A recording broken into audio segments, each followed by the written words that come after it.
जय जगन्नाथ अभिप्तास यूनिक्वाल को स्वागत। यही भिडियो रे आपण माने देखिबे 4/4/2026 अर्थात खड़ी छुआ बा प्रवेश उत्सव प्रथम दिवसर लेसन प्लान टी को आपण माने किपरि प्रस्तुत करिवे जहाँकि श्रेणी प्रथम द्वितीय एवं शिशु बाटिका पई रहिछि। प्रथमे एपरि भाबरे हेडिंग दे देबे तारीख श्रेणी समय पीरियड विषय प्रसंग विकासर दिग पाठ्यक्रमर लक्ष्य दक्षता शिक्षण फलाफल शिक्षण कार्य शिक्षण सामग्री। तारीख रही 4/4/2026 शनिवार श्रेणी शिशु बाटिका प्रथम द्वितीय पाई समय पीरियड रही आमर 6:45 रु 8:05 जहाँकि प्रथम एवं द्वितीय पीरियड रही। यही पीरियड रे शिशु बाटिका पिलांकु स्वागत करा जाई जथा रीति रे सरकार चिठी प्रकार प्रवेश उत्सव और खड़ी छुआ कार्यक्रम करागला। प्रथम और द्वितीय श्रेणी पिला माने एथिपाई सहयोग करिवे। तापरे शिशु बाटिका प्रथम द्वितीय श्रेणी पाई 8:05 रु 8:40 जहाँकि तृतीय पीरियड रही। यही समय रे आमे खेल घर स्टॉल रो काम करिबा। सांग माने 5टी कार्य रही।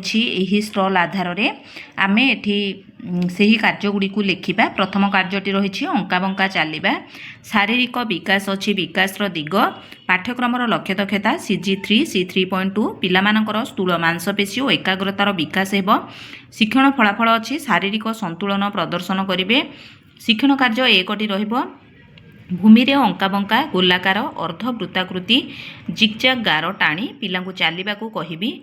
बड़ गोल करी भितरु बाहर को और बाहरु भीतर को डेइबाकू कहिबी।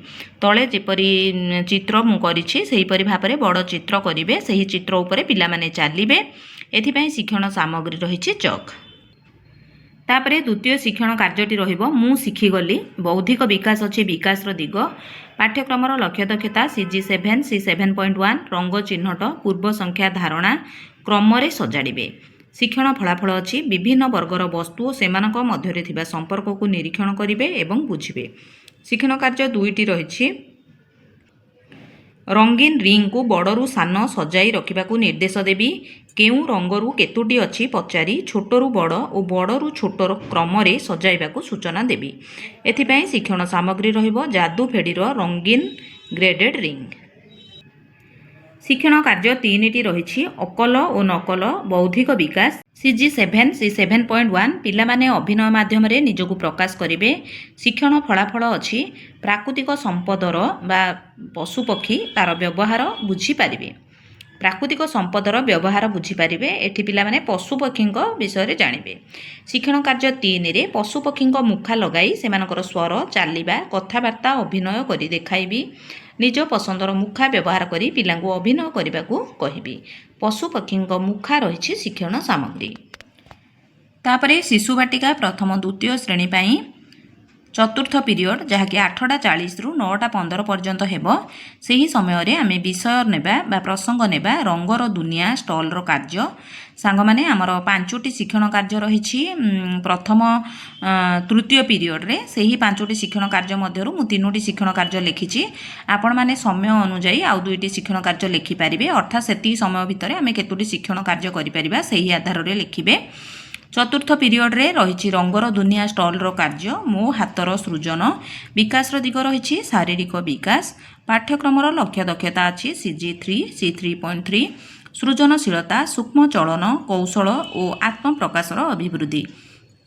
शिक्षण फलाफल रही विभिन्न कार्य करने सूक्ष्म मांसपेशीर समन्वित चलन को व्यवहार करेंगे। शिक्षण कार्य प्रति पिला को खेल माटी देई निज मन पसंदर जिनिस तैयारी करी ता विषय किछि कहिबाकू सूचना देबी। प्रति पिला जेपरी एही शिक्षण कार्य रे अंशग्रहण करिवे सेथिपाई शिक्षक ध्यान देबे एवं पिला माने जेउ सब विषय करिवे सेही विषय रे किछि किछि कहिबाकू सूचना देबे। एथिपाई शिक्षण सामग्री रहिछि क्ले। तापरे एही स्टॉल रे आमे आउ गोटे शिक्षण कार्य करिबा आस आकृति तैयारी करिबा। शिक्षण विकास दिग से शारीरिक विकास रही। पाठ्यक्रमर लक्ष्य दक्षता CG3 C3.3 कागज व्यवहार करी सरल आकृति तैयारी करिवे।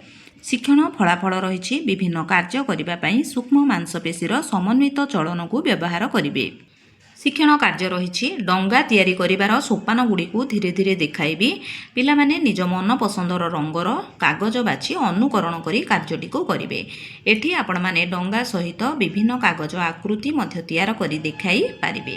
ଏଥିପାଇଁ ଶିକ୍ଷଣ ସାମଗ୍ରୀ ରହିଛି ଖବର କାଗଜ ଏବଂ ରଙ୍ଗୀନ କାଗଜ। ତାପରେ ଆମର ପ୍ରଥମ ଦିବସ ଶିଶୁ ବାଟିକା ଖଡ଼ିଛୁଆଁର ଶେଷ ପିରିୟଡ଼ ଅର୍ଥାତ୍ ପଞ୍ଚମ ପିରିୟଡ଼ ଶିଶୁ ବାଟିକା ପ୍ରଥମ ଦ୍ୱିତୀୟ ପାଇଁ ରହିଛି, ଯାହାକି ସମୟ ରହିଛି 9:55ରୁ 10:30। ଏହି ସମୟରେ ଆମେ ଷ୍ଟୋରି ଟେଲିଂ ସ୍ପେସ୍ରେ କାର୍ଯ୍ୟଟିକୁ କରିବା। ଏହି କାର୍ଯ୍ୟଟିର ନାମ ଅଛି ଆସ ଗୀତ ଗାଇବା। ବିକାଶର ଦିଗ ଭାଷାଗତ ବିକାଶ CG9C 9.1 ଗୀତ ଓ ବାଦ୍ୟଯନ୍ତ୍ର ସହ ତାଳ ଦେଇ ଗୀତ ଗାଇବେ। ଶିକ୍ଷଣ ଫଳାଫଳ ଅଛି କବିତା ଅଭିନୟ ସହ ଆବୃତ୍ତି କରିବେ। ଶିକ୍ଷଣ କାର୍ଯ୍ୟ 1ରେ ଅଭିଭାବକମାନେ ମଧ୍ୟ ପିଲାଙ୍କ ସହିତ ଏ କାର୍ଯ୍ୟକ୍ରମରେ ଅଂଶଗ୍ରହଣ କରିବେ। ତେଣୁ ଅଭିଭାବକ ପିଲାମାନେ ଗୋଲାକାରରେ ଠିଆ ହେବେ। ସେମାନେ ଆଞ୍ଚଳିକ ଗୀତ ଗାଇବେ। ଆପଣମାନେ ଚାହିଁଲେ ଆଞ୍ଚଳିକ ଗୀତର ତାଲିକା ବା କିଛି ଗୀତ ମଧ୍ୟ ନେଇଥିବେ। ସେମାନେ ଆଞ୍ଚଳିକ ଗୀତ ଗାଇବେ। ପିଲାମାନେ ତାଳି ମାରିବେ, ଡମ୍ବରୁ, ଖଞ୍ଜଣି ଏବଂ ବଂଶୀ ମଧ୍ୟ ବ୍ୟବହାର କରିବେ। ତାପରେ ସେମାନଙ୍କୁ କିଛି ପ୍ରଶ୍ନ ପଚରାଯିବ, ଯେପରିକି ତୁମେ କାହାକୁ ବଂଶୀ ବଜାଇବା ଦେଖିଛ କି? ପିଲାମାନେ ଉତ୍ତର ଦେବେ, କେଉଁଠି ଦେଖିଛନ୍ତି କହିବେ। ତାପରେ ଖଞ୍ଜଣି କିଏ ବଜାଏ, ଏହିପରି। ତାପରେ ଆଞ୍ଚଳିକ ଗୀତ, ଖଞ୍ଜଣି, ଡମ୍ବୁରୁ ଏବଂ ବଂଶୀ ରହିଛି ଶିକ୍ଷଣ ସାମଗ୍ରୀ। ଏହି କାର୍ଯ୍ୟକ୍ରମ ଶେଷ ପରେ ଆମର ପିଲାମାନଙ୍କର ସକ୍ରିୟ ଅଂଶଗ୍ରହଣ ଏବଂ ଯେଉଁ ଗୋଷ୍ଠୀ ରହିଛନ୍ତି ବା ଅଭିଭାବକ SMC କମିଟି ଯେଉଁମାନେ ଉପସ୍ଥିତ ଥିବେ ସେମାନଙ୍କୁ ନେଇ ପରିଶେଷରେ ଶପଥ ପାଠ କରାଯିବ। ଏହିପରି ଭାବରେ ଆପଣମାନେ ଦେଖୁଥିଲେ ଆମର ଖଡ଼ିଛୁଆଁ ପ୍ରବେଶ ଉତ୍ସବର ପ୍ରଥମ ଦିବସ, ଯାହାକି 4/4/2026ର ଲେସନ୍ ପ୍ଲାନ୍। ଆଶା କରୁଛି ଭିଡ଼ିଓଟି ନିଶ୍ଚୟ ଭାବେ ଆପଣମାନଙ୍କ ପାଇଁ ହେଲ୍ପଫୁଲ୍ ହେବ। ଯଦି ମୋ ଭିଡ଼ିଓଟି ଆପଣମାନଙ୍କୁ ଭଲ ଲାଗିଛି ଭିଡ଼ିଓକୁ ଲାଇକ୍ କରିବେ, ସେୟାର କରିବେ, ମତାମତ କମେଣ୍ଟ ମାଧ୍ୟମରେ ଦେବେ। ଯେଉଁ ବନ୍ଧୁମାନେ ମୋ ଚ୍ୟାନେଲରେ ନୂଆ ଅଛନ୍ତି ନିଶ୍ଚୟ ଭାବେ ସବସ୍କ୍ରାଇବ୍ କରିବାକୁ ଅନୁରୋଧ। ରହୁଛି। ଧନ୍ୟବାଦ। ଜୟ ଜଗନ୍ନାଥ।